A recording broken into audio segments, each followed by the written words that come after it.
All right, so this is 1.3, Pre-Cal 30, PC 30, 1.3, this is gonna be 10A. All right, so identifying the parameters, again, this is our format right here, the A, B, H, and K go in there. And our original function is this sort of half circle, okay, looking thing. So what we have to do is identify our A and B first. And again, because this is symmetrical horizontally, you don't know if it's flipped negative, so don't worry about that. Just keep the positive, because it could be flipped negative and no one would know. So we'll just keep the positive there, as we mentioned before. Now, obviously, flipping this way is a big deal, because the original kind of opens down like an umbrella, and the transformed one, the red one, opens up like a cup, right? So that has been flipped. So that means that A looks like A should be negative. Does that make sense? A is going to be negative. It flips that way. Okay? Okay, now let's take a look at this, the stretch. So this is 4 units from top to bottom on the original. From top to bottom on the transformed is what? 2 and 10 is 12. Okay, so we got 12 units here versus the original is 4. So how much has this been stretched? Times 3. Yeah. So I would say this is 3. Does that look right? It's been flipped and stretched. Good? Okay. All right, let's take a look at the B now. Again, we don't know if it's been flipped this way because it's symmetrical, so we won't worry about the negative there. But let's just take the overall width. -4 to 4, that's 8 units. Now, with the red one, we've got 4 to 12, and that is 8 units. So has it been stretched? By a factor of 1, right? So B looks like just 1. Are you okay with that? It hasn't been stretched or compressed this way at all. You good? Okay. All right. Now, here's the tricky part. We have to figure out how this has been transformed or translated sideways and up and down. So you're going to have to, because of the flips, you can't just go from this point, let's say, to this point. That's not going to work. Can't do that.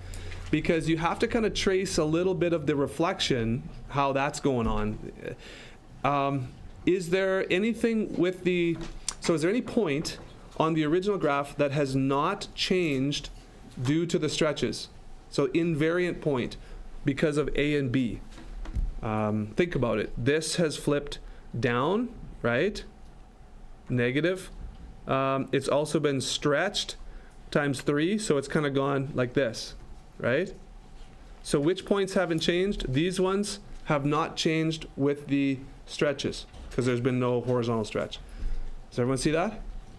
So in judging our horizontal movement and our vertical movement, try and find a point that hasn't changed due to the stretching, and then that's the one that you can kind of gauge how the red graph or the transform graph has moved. So again, this one is going to be part of this graph, and then this graph has moved over what? To here, right? So from 4, it looks like, to 12, right? So it's gone to the right 12, so H is, 8 units, so H is plus 8. And then how much has it gone up? So from here up to here, which is 10 units. So it looks like K is 10. How are we feeling with that? We good? Okay, so then if that's the case, then it looks like I've got g of x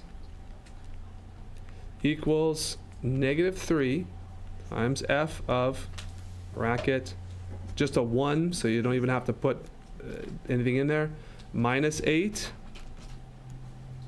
plus 10. Okay, let's just double check that. Okay, so this is the answer that you see in the back of the book there for 10A. Awesome. Okay, anybody have any questions about that?